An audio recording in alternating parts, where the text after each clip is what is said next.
Денес платото пред УКИМ беше празно. Најавениот собир не се одржа. Таму беа само студентите кои по пауза од една недела се вратија на предавања.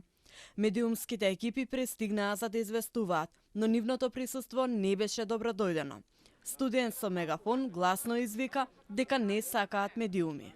Ќе ве замолам уште еднаш без новинари внатре на филозофскиот факултет. Немате примат новинари.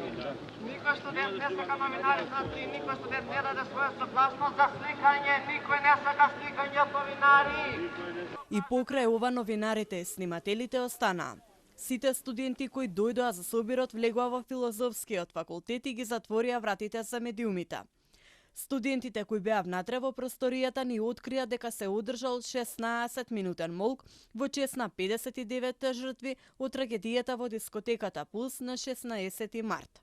По денешното случување од Независниот студентски сојуз излегоа со соопштение во кое тврдат дека студентите препознале обид за политизација и одлучиле да не учествуваат во ова, како што го нарекоа фиаско, за кое сметаат дека нанесе штета врз угледот на студентите. Денешниот собир е директен доказ дека студентите не сакаат политичка инволвираност во искажувањето на своите ставови и беше обид политичката партија Левица да го киднапира искрениот студентски крик. Независен студентски сојуз УКИМ ќе поднесе кривична пријава за вчерашното лажно представување во наше име и ширење изјави во јавноста. Апелираме политиката да се тргне настрана, а кога ќе обезбедиме делување независно од политиката, потоа ќе го соопштиме нашиот став и нашите идни чекори. Вчера настана конфузија во јавноста. Прво стигна најава од Независното студентско собрание дека ќе има собир во 13 часот пред платото на УКИМ.